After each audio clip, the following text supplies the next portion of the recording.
वे मुस्लिम और क्रिश्चियनों को मिसफिट के रूप में देखते थे किया और भारत में मुस्लिमों को उन्होंने जर्मन ज्यूज के साथ कंपेयर भी कर और हथियार बनाने वाले फैक्ट्रीज में काम करने वाले मुस्लिमों पर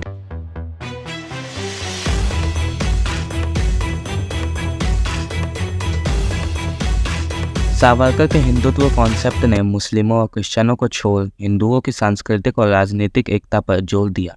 सावरकर एक नास्तिक थे, लेकिन वे हिंदू होना एक सांस्कृतिक पहचान के रूप में देखते थे। वे मुस्लिम और क्रिश्चियनों को मिसफिट के रूप में देखते थे, यानी कि उनका मानना था कि वे लोग आसानी से स्वीकारे नहीं जा सकते क्योंकि उन लोगों का बर्ताव अलग है।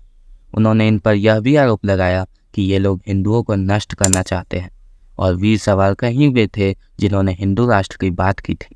उन्होंने अपने book who is a Hindu में बताया है कि हिंदुत्व सिर्फ एक शब्द नहीं बल्कि पूरे सिविलाइजेशन का इतिहास है। उन्होंने आगे बताया कि हिंदुस्तान हिंदुओं के लिए एक पवित्र स्थान है, इसलिए नहीं कि यह देश पूरे दुनिया से अलग है, बल्कि इसलिए क्योंकि यह देश उनके इतिहास से संबंध रखता है। सावरकर ने शुरू में हिटलर के ज्यूज विरोधी पॉलिसीज़ का समर्थन किया और भारत के मुस्लिमों को उन्होंने जर्मन ज्यूज के साथ कंपेयर भी कर दिया। हालांकि साल 1941 में सावरकर ने ज्यूज का इजराइल में फिर से सेटल होने का समर्थन भी किया, लेकिन अभी तक यह नहीं पता चला कि उन्होंने अपना सपोर्ट नाजी जर्मनी से विद्रोह किया कि नहीं।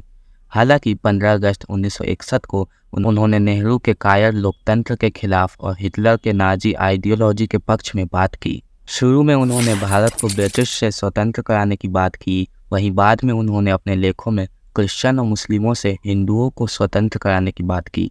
साल 1909 में अपने book the Indian war of independence में सावरकर ने हिंदू मुस्लिम यूनिटी पर जोर दिया और कहा कि उन्होंने साल 1857 का रिवॉल्ट में एक साथ काम किया देश को आज़ाद कराने के। उन्होंने अपने बुक के इंट्रोडक्शन में कहा कि छत्रपति शिवाजी के काल में मुस्लिमों के प्रति घृणा आवश्यक थी, परंतु अभी ऐसा घृणा करना अन्यायपूर्ण और मूर्खता होगी।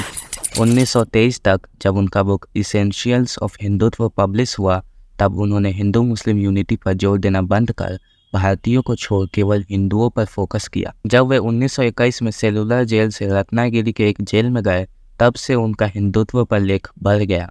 सावरकर का कहना था कि सेलुलर जेल में मुस्लिम वार्डर्स मुस्लिम कैदियों के साथ अच्छा व्यवहार करते थे, वहीं हिंदुओं के साथ बुरा बर्ताव। सावरकर ने अहमदाबाद के हिंदू महासभा के 19th सेशन में टू नेशन थ्योरी का समर्थन करते हुए कहा कि भारत में दो विरोधी राष्ट्र रह रहे हैं और ये दो राष्ट्र हैं हिंदू और मुस्लिम। यहाँ तक कि सावरकर ने सिखों से भी कहा कि वे भी अपना एक इंडिपेंडेंट राष्ट्र बनाएं। सावरकर ने 15 अगस्त 1943 में नागपुर में कहा कि मुझे मिस्टर जिन्ना के टू नेशन थ्योरी से कोई झगड़ा नहीं है। हम हिंदू अपने आप में ही एक राष्ट्र हैं और यह एक हिस्टोरिकल फैक्ट है कि हिंदू और मुस्लिम दो राष्ट्र हैं। जेल में ही रहने के समय से सावरकर एंटी मुस्लिम लीग के लिए जाने जाते थे।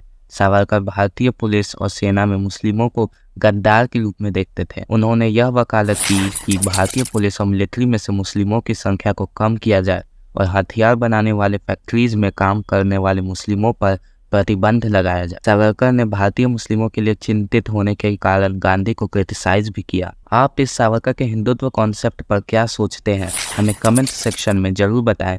और अगर आप ऐसे ही इंटरेस्टिंग टॉपिक्स के वीडियोज़ देखना चाहते हैं तो चैनल को सब्सक्राइब करना ना भूलें।